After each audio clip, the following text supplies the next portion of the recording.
Good morning, my name's Philip Rice and I'm from St Giles Church in Desborough with this week's thought for the day.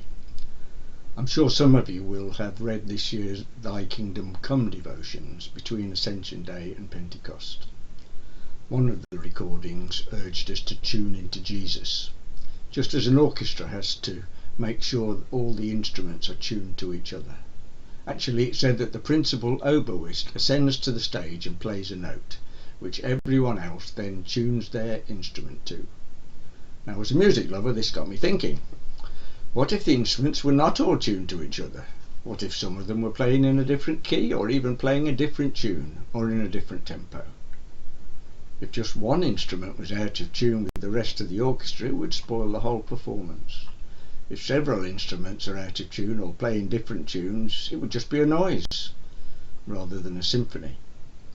In Kim's thought for the day recently, she talked about noise and about trying to find a quiet space so that we can listen to God.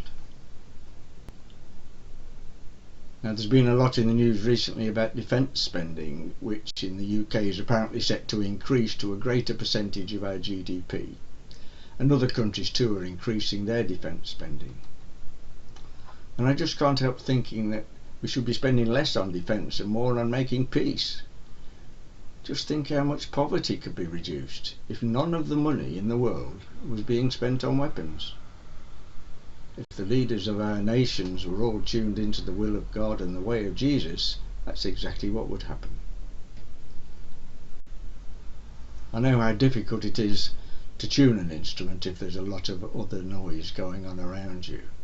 And even if it's quiet, it requires quite a bit of concentration and focus to determine whether each of the 12 strings of my guitar is in tune not only with each other but with other instruments I'm wanting to play with. In the same way, being in tune with God needs effort, needs concentration, finding time and space to listen and tune in to God, to Jesus. As a guitarist, I know that when my guitar's out of tune, it's horrible to listen to. When it's in tune and I play all the right notes, which isn't necessarily guaranteed, but when I do, it's a beautiful sound that gives me a great deal of pleasure. And when I follow the way of Jesus and listen to him, become closer to him, more in tune with him, when I'm being the person he wants me to be, I find that also fills me with joy. Psalm 139 tells me not only that I'm fearfully and wonderfully made, but that even before I was born, all the days ordained for me were written in your book before one of them came to be. Psalm 139 is a beautiful psalm, from which we know that God has a plan for every single one of us.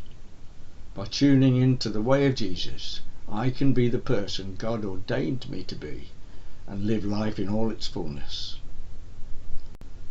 My prayer then is that people across the whole earth will come to know that fullness of life by turning to Jesus, by tuning into his way.